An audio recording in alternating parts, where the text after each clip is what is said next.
Scott, Duane, how we doing, man? doing well. Welcome to another episode of Math on the Rocks. And before I get wrapped up in our conversation, I have to make sure that we are indeed recording because full disclosure for the people listening, um, I forgot to hit the record button on our first try. So this is several weeks later. So Yeah.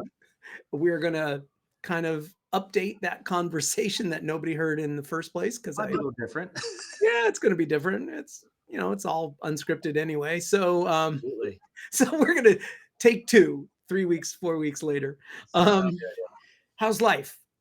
Life's good, man. Life's good. It's fun listening to. I spent all last week in my 3-day weekend working with my daughter on her initial student teaching. She had a big project due.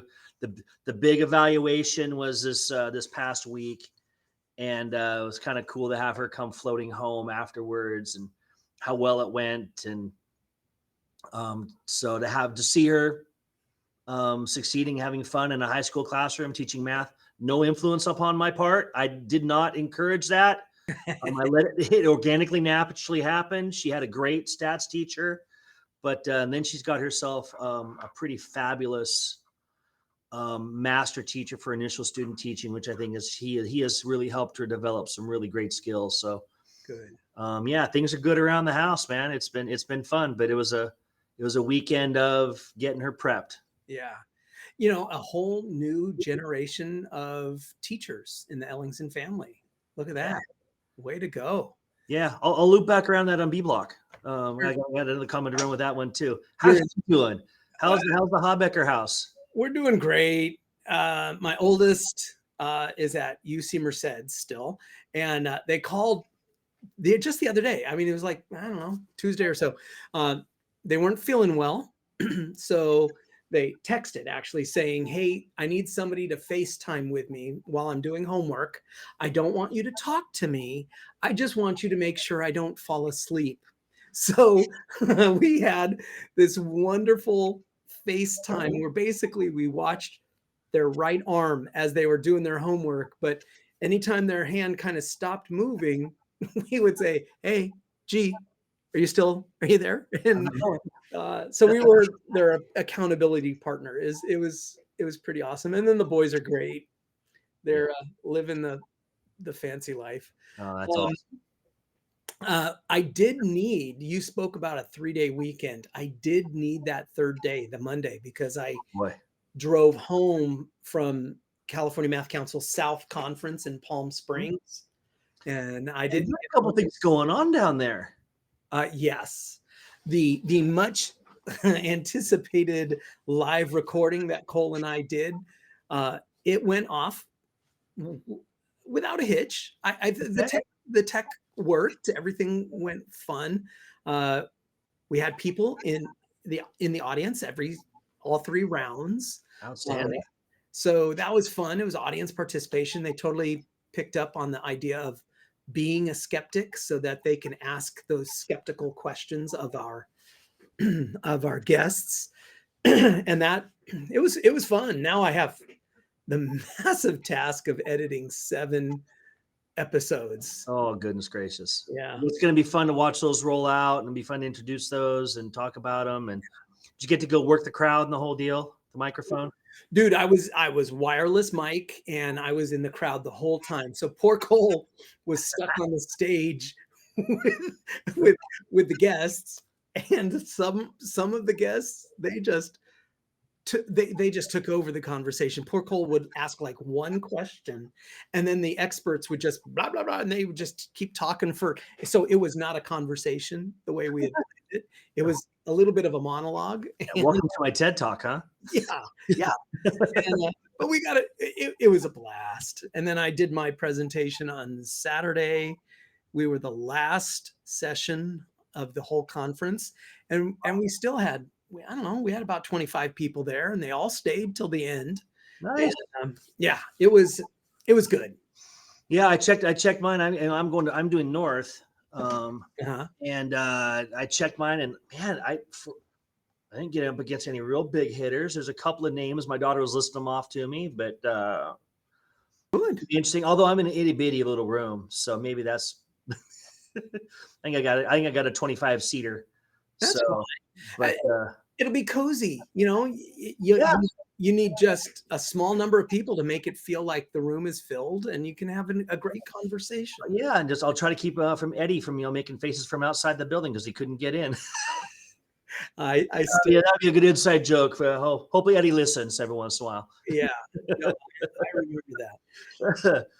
And then, of course, then we're planning for CMC Central in March, and that's we now have more people asking to be speakers than spaces available. It's Outstanding. we are becoming the destination symposium. It's And it's growing. And if I'll be honest, hey, here's our PSA for Central. Don't sleep on it. Because if you sleep on it, you may not get in. That's true. Because I know that Stacy's gonna run a hard line on those registrations. Oh yeah. Registration is live. It is live. Outstanding. I'll put that in the show notes. I'll put registration for CMC North and CMC South. CMC Central in the show notes. And then next week, CMC Central is hosting yet another of our monthly webinars. It's November 21st at 4:00 Pacific time. I have to say that because we have listeners from Chile. That's right. Chile. Wow. No, wait. Chile, the country, not the restaurant. Chile, the country. Chile, the country. All right. The E, not the I. I heard she's going to be moving to California. Wow. I know. And so, although I think Chile, I wonder if Chile, because it's all like, I wonder if it's still Western. Yeah, that's south. It offsets somehow. Okay. All right. Well, and but next week it's going to be the fantastic Hilda Wright. Nice. Guest on the webinar. And that's a CMC president-elect, I believe. State president-elect Hilda Wright. Spot on. That's exactly it. Right on. All right. Well, that was the B block.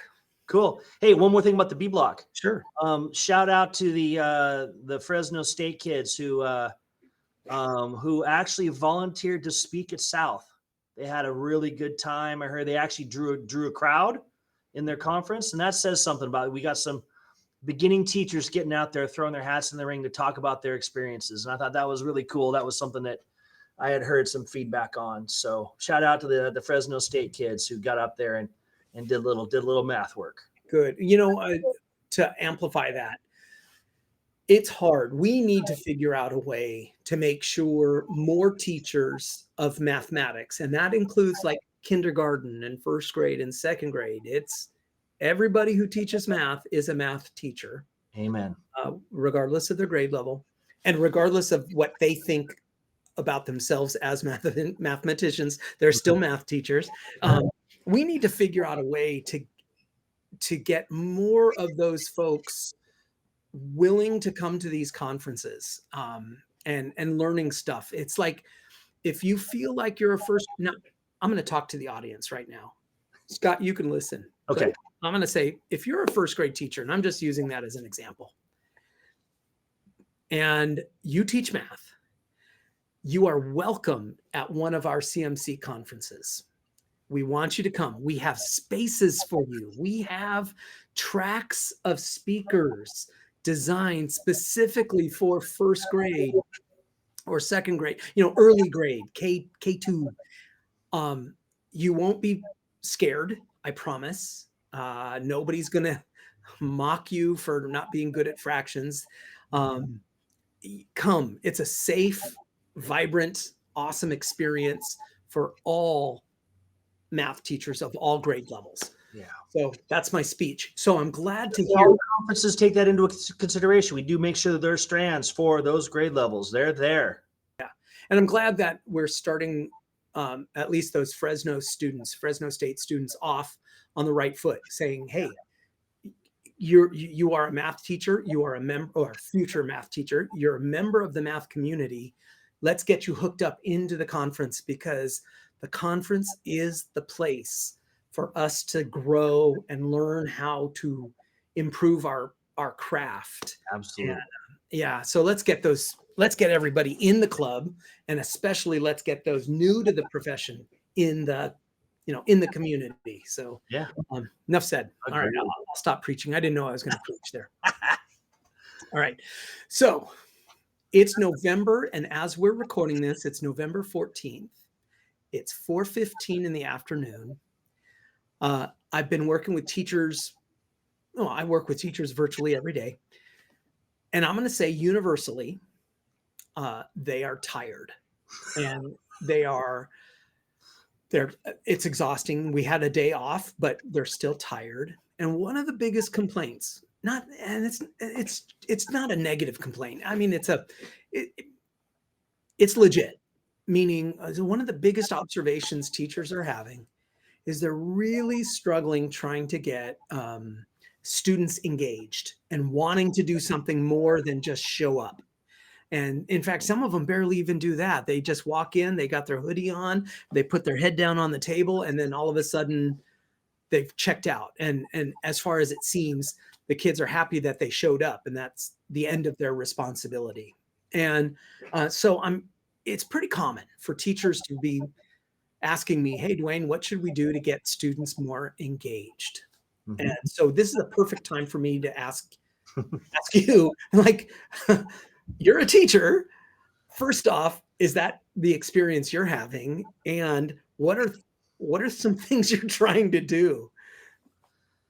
It's yeah, I'm exhausted. Okay. Yeah, 3-day weekend, absolutely. I mean, definitely was man, October was a long run. And but this is the time of year for me where I really feel like the relationships that I've built, now I get to lean in and leverage. Mm-hmm. So I can ask a little bit more. I can push a little bit harder. I can kind of take that little push up a little bit, and be able to leverage that relationship to get a little more engagement out of kids. Mm-hmm. Just I can make them think, hey, put that away. Let's do this. Kind of let's get focused on this, because right now it's all about the grades. Oh, Students are panicking. We got 20 days left in the semester.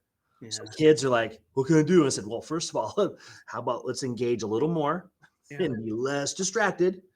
I mean, I get it. I mean, it's hard to maintain 50 minutes dead on focused. Right. That's a long period I have. I have 50 minutes on the dollar. And it's challenging. It really is.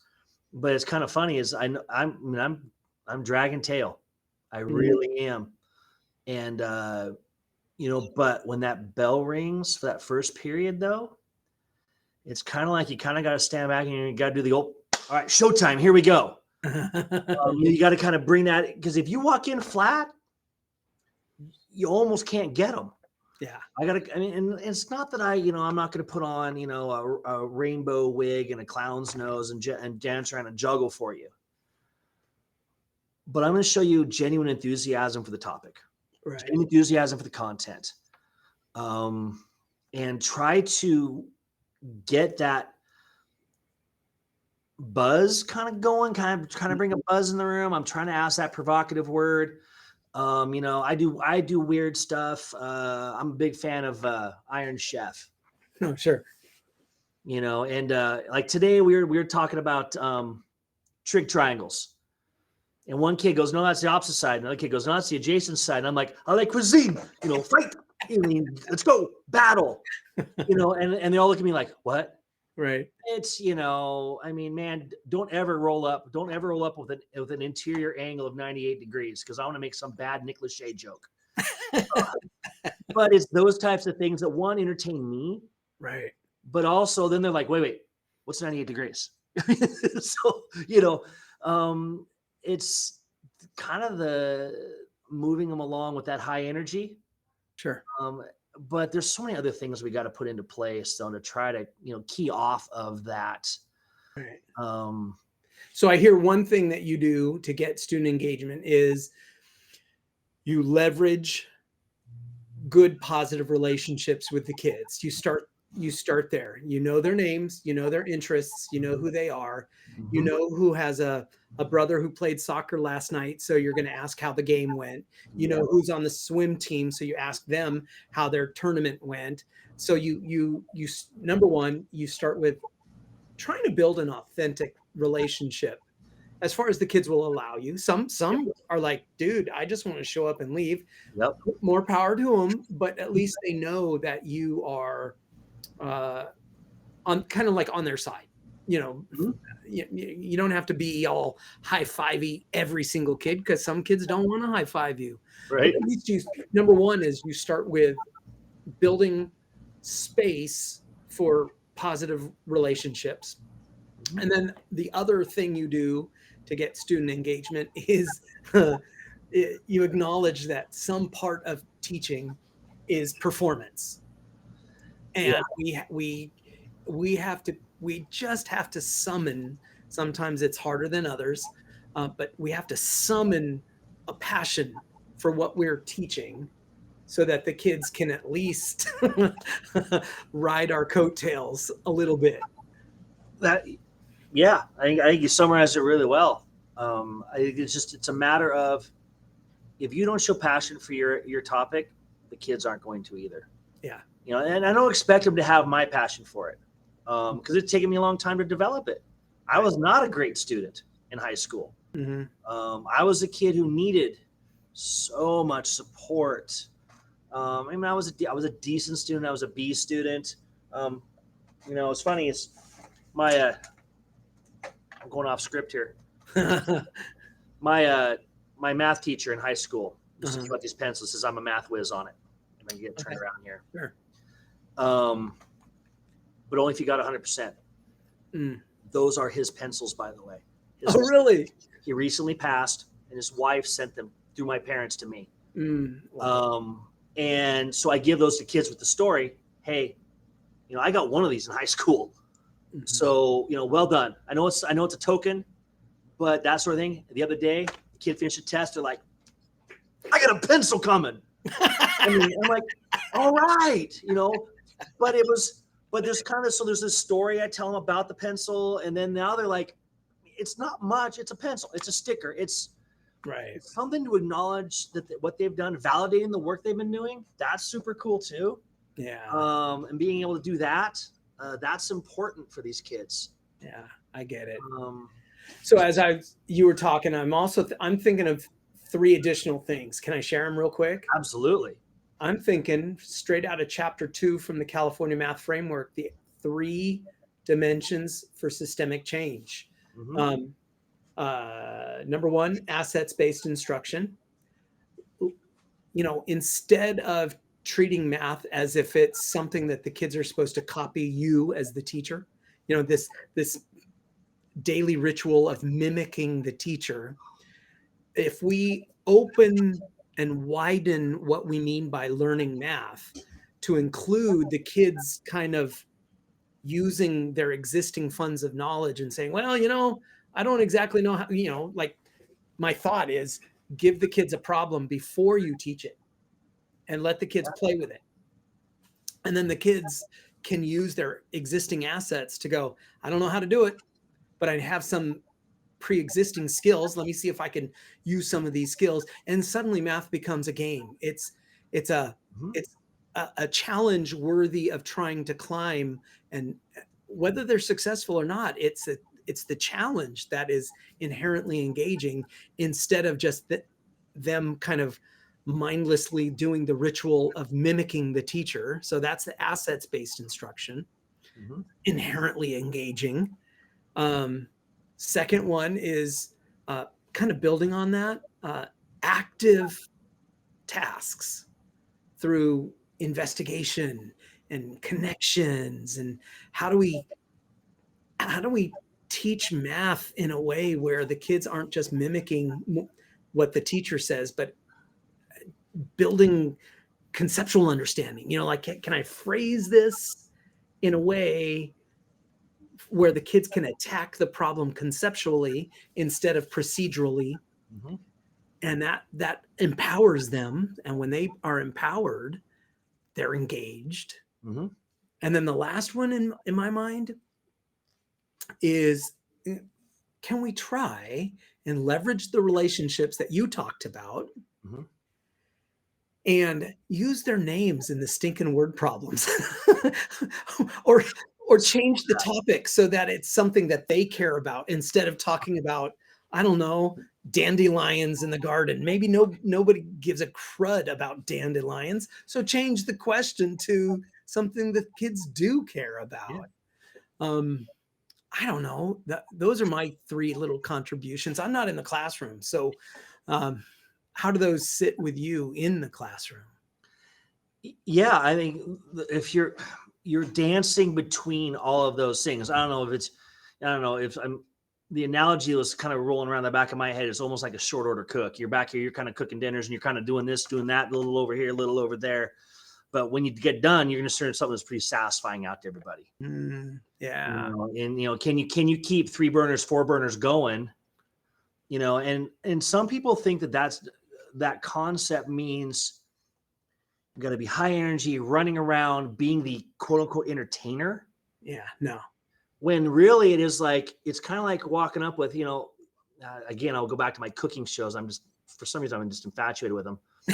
We talk about, but having a balanced meal, oh, Mhm. this is too sweet. You should have balanced it with some savory or this and that. And you got to have that, that savory. It's easy to be super sweet in class, but Right. sometimes that savory piece, it just makes you kind of,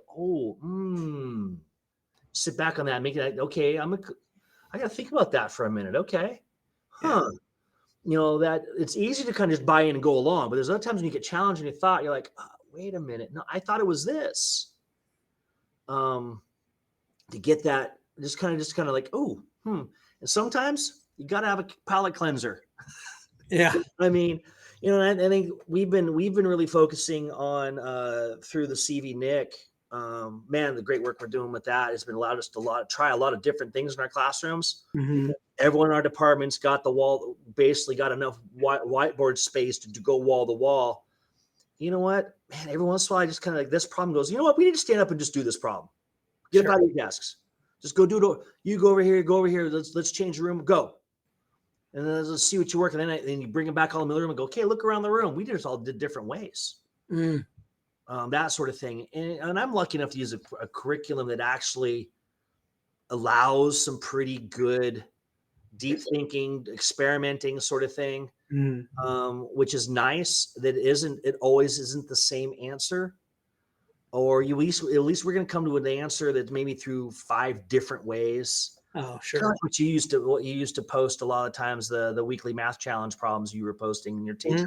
diagrams. Oh, yeah. Same idea. I love going and looking at all the different ways to do that. And if you can harness that energy in the room, and then stand back and go, look, everyone got the same answer. But look at the different ways we did it. Right. And Right. that's the fun part about it. Yeah. So I'm thinking a little bit of, so you've added a little bit of spice of UDL, Mhm. continuing the food metaphor, right? The UDL, you've changed how the kids are engaging with the content instead of sitting down. Maybe you have them stand up. Maybe you have them work in groups. Maybe you have them work by themselves. So you're changing how they are engaging with the Mhm. content. You're creating space for how they are allowed to represent the math concept they're learning. Those 3 pillars of UDL: engagement, representation, action, and expression. So you're letting them uh, choose how that content is being represented in terms of the solution method. Of course, Mhm. they're representing it all on a whiteboard at this moment, but at least you're creating this openness for how they represent the content. Yeah.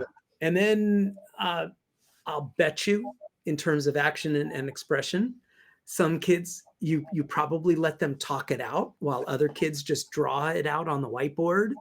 You're giving them choices of how they demonstrate their competence in this thing. So you just introduced like 3 new spices for our meal that all join together to make an engaging experience.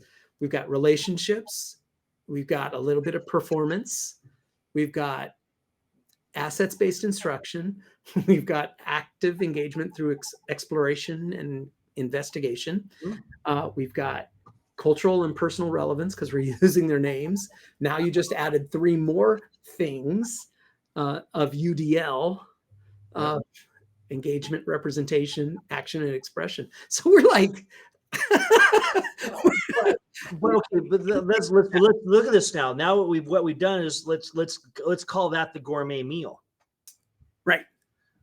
A first year teacher isn't going to walk in and start teaching gourmet meals. No. The goal is to work your way up to that. And that was a lot of the conversations I had to have over the weekend with my daughter. It was a matter of, hey, get good at making eggs. You Right. know, start with that, then add into it. I've Mhm. had, far too long of this, 28 years of this, but I still have the same passion. Yeah. But I'm a better cook now than I was 28 years ago. Ironically, I work with students in my very first classroom. Oh, wow. They're here on my campus. Wow. And it's kind of one of those things. They're like, "Oh man, I remember your class this and that." I said, "Yeah, I wish I could redo that year again." They're like, "No, it was fun." I said, "Thank you for being kind, Yeah. but man, I wish you were in my class now." You Sure. know, I've got a bulletin board on my wall over here, and one of our amazing English teachers sends out little grams. Mhm. Kids fill out every once in a while. It's like a little, what's it say? Just a little note to say, ... and it's a fill in the Mhm. blank. And a lot of them on my wall say, "Thanks for making fun accessible. Oh, Thank you for being, honest about it." Most days. right. There's some days I'm like, "Hey guys, this is an intermediate step. This is the Empire Strikes Back. It's getting us from episode 4 to episode 6. Okay, we got to get the big reveals coming. Hang in there," sort of stuff. But I'd Right. love to be able to say this is going to be every part of your everyday life, and it's Yeah. sometimes like, man, it's a vehicle. We got to get to here. It's going to take a while, but we're going to get there. Hang in there. But when we do, here's how it's going to play out. Yeah. And I guess I look back on, I like knowing what I know. And I'm hoping that at least we blazed a pathway for these new teachers coming up. There's a good group of kids coming out of Fresno State right now that they're a good cohort. And I know I keep referring to that because that's where my experience lies right now. But Sure. I know UC Merced's putting out teachers and these schools around the area. We just need more math teachers, Indeed. Yeah, but you don't have to be the best math person. You don't have to be the best at math to be to be a great math teacher. Right. Right. Right. Right. I got some kids who I drop the Carol Dweck on things. I can't do this. I'm like, yeah. Yeah. They're like, whoa, what?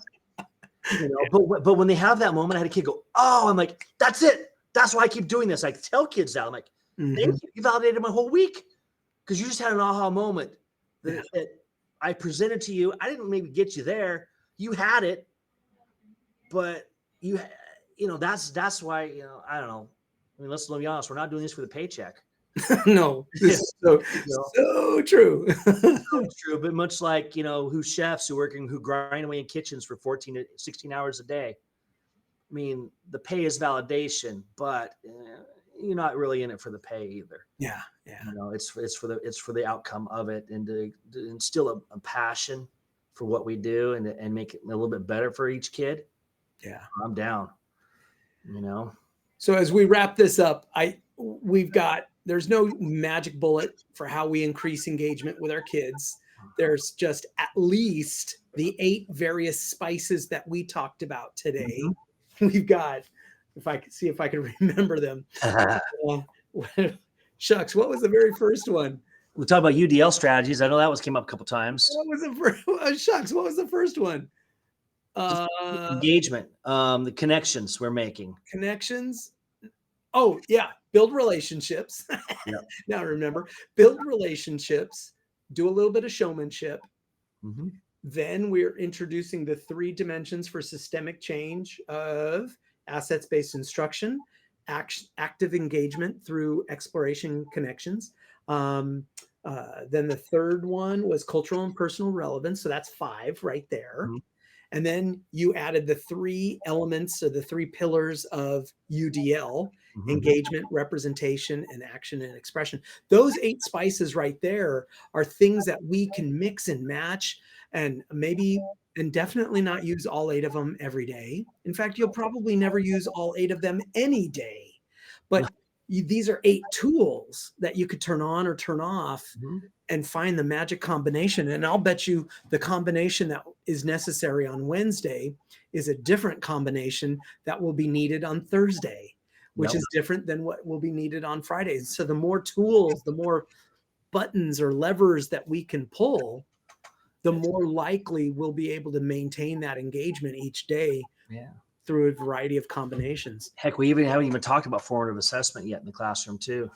Oh no, and when students start seeing themselves grow, that's like success breeds success. Yeah. I had an induction teacher in my first period class today. He sat and kind of watched along, and I haven't had a chance to debrief with him yet, but it was kind of one of those things like, I thought we were doing pretty good, going along. Like, hey, I'm having, we're having a good time going through it. And all of a sudden, it's like you could like the record drop, and we kind of went off the rails. I'm like, wait a minute here, hold on. I'm seeing all 6 of my groups not doing what they need to do. So I went back and had to do had to readjust on the fly because I had that feedback from all 6 groups who weren't comfortable or confident in what they were doing. Like, okay, pause here a minute, go back to what we know is okay. Yep. Focus, here we go, build back up. So then the form assessment piece, I guess I can't take for granted because I'm a man. I even told my kids today, I have math heroes. Mm-hmm. And one of them is Dr. Dylan William, and his books have really shaped a lot of what I do. Had the pleasure of bringing him into Madera when I was at the county office there, and what a great experience just being able to drive him back and forth between his hotel and have a half an hour with him in my car. But those types of things, we get to do that and take that knowledge forward. Sure. And and now in class, right, I don't set kids up for failure. Right. I got a deck of cards, and I kind of like, okay, like I'll tell the kid, hey, you're up next. Yeah. But they'll be able to adjust to that, or I can surprise some kids. You got to know who to surprise and who not. Sure. But strategies help keep kids engaged. Yeah. It's real fun. You're keeping a place of safety, and that inherently keeps them willing to engage, because if they know it's safe, then geez, Scott, I think we could turn this, if we're not careful, we could turn this into an hour-long episode, and it really could. Can't our families would be like wondering where we are. Yeah. I'm like, oh, some poor person will wreck their car listening to this because they've fallen asleep about halfway through. So true. So true. So anything for the good of the order while we wait for Cole to join us next time? I guess my word to the new kids on the block who are just breaking into the profession. 1, thank you. Yeah. You're gonna do fine. And 2, just like we tell our kids in our classroom, make mistakes. Yep. Have fun, make mistakes. And I tell my kids, make glorious mistakes. If you're going to make one, make a big one. I mean, okay, instructionally. Yeah. Don't think he's going to get you fired. Yeah. Right. No broken bones. But go through and you know what? Take a swing. If you think something might work or not, take the kids outside and show them outside. Make it real for them. Take a risk. Yeah. Because I think you'll find in the long run your kids are going to remember those moments. Yeah. And that's what we want to do. We want to leave a lasting imprint going forward. Yeah. For me, positivity. Mine's negativity. Mine's kind of subtle, not not very sophisticated. 1, you got to have a genuine compassion and passion for watching kids succeed and enjoy learning.